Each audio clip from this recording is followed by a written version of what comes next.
আসসালামু আলাইকুম। প্রিয় মোহাম্মদপুরবাসী, আপনাদের সকলকে আজকে খুব শোক নিয়ে, শোক সন্তপ্ত একটা হৃদয় নিয়ে আজকে আপনাদের সামনে এসে উপস্থিত হয়েছি।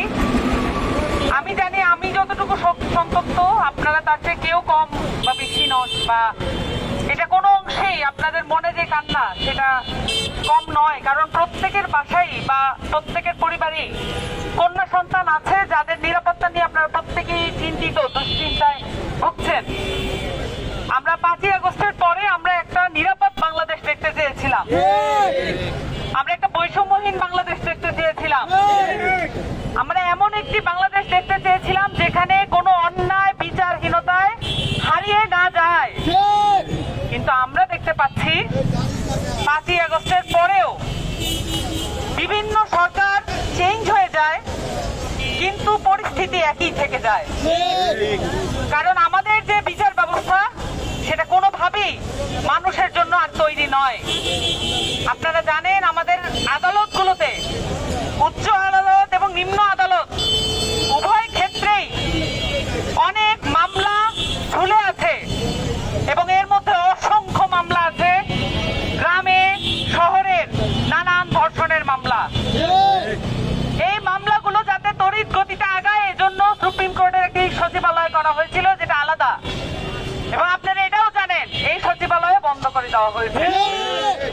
তার মানে কি এই সরকার নিজে থেকেই চাচ্ছে এই মামলাগুলো আরো ধীরলয়ে চলতে থাকুক, যেন বাংলাদেশের মানুষের অসহায়তা আরো বাড়ে।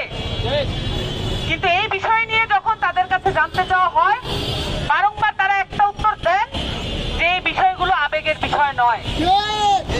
আমার জায়গা থেকে, আমাদের জায়গা থেকে, এই মোহাম্মদপুর থেকে তীব্র নিন্দা ও প্রতিবাদ জানাচ্ছি।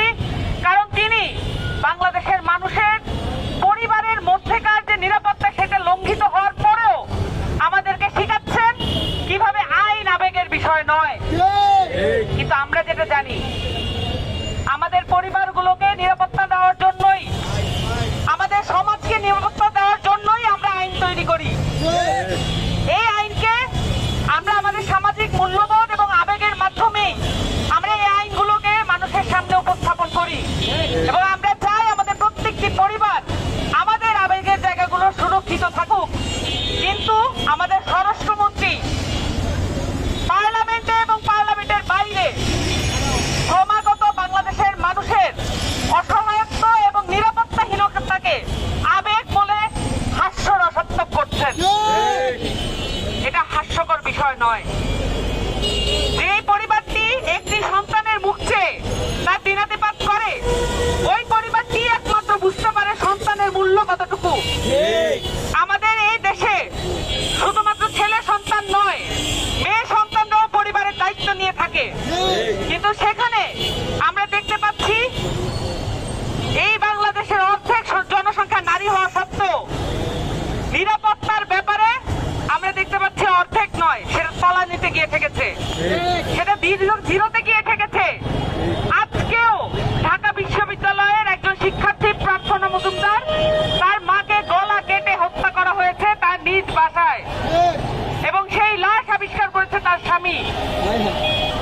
এবং একই সাথে আপনি দেখেন একজন মানুষের গলা কেটে ফেলা, একটি বাচ্চার গলা কেটে ফেলা, এটা কোনো চাকরিখানি বিষয় নয়।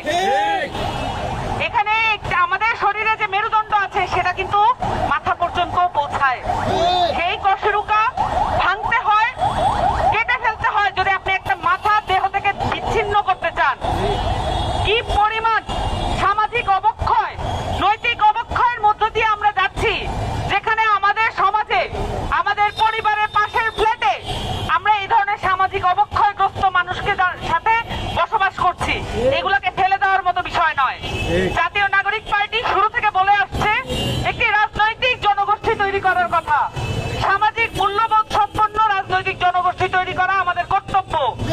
কিন্তু এই কর্তব্য আমরা দেখতে পাচ্ছি বড় বড় পলিটিক্যাল পার্টি যারা আছে, যারা বাংলাদেশের 2/3 মেজরিটি নিয়ে পার্লামেন্টে এবং পার্লামেন্টের বাইরে গুন্ডামি করে অভ্যস্ত হয়ে যাচ্ছেন, তারা বাংলাদেশের মানুষের নিরাপত্তাকে, শিশুদের নিরাপত্তাকে উপহাস করছেন।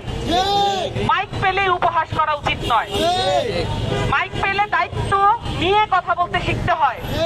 বাংলাদেশের মানুষ এই বর্বরিচিত কাণ্ড দেখে স্বভাবতই তাদের আবেগ এবং তাদের আকাঙ্ক্ষা এবং তাদের যে কথা সেগুলো তারা প্রকাশ করছেন। নাগরিক হিসেবে এগুলো আমাদের কর্তব্য, কিন্তু একজন স্বরাষ্ট্রমন্ত্রী হিসেবে আপনি আর মাননীয় জায়গায় থাকেন না যদি আপনি এগুলো নিয়ে ক্রমাগত উপহাস করতে থাকেন।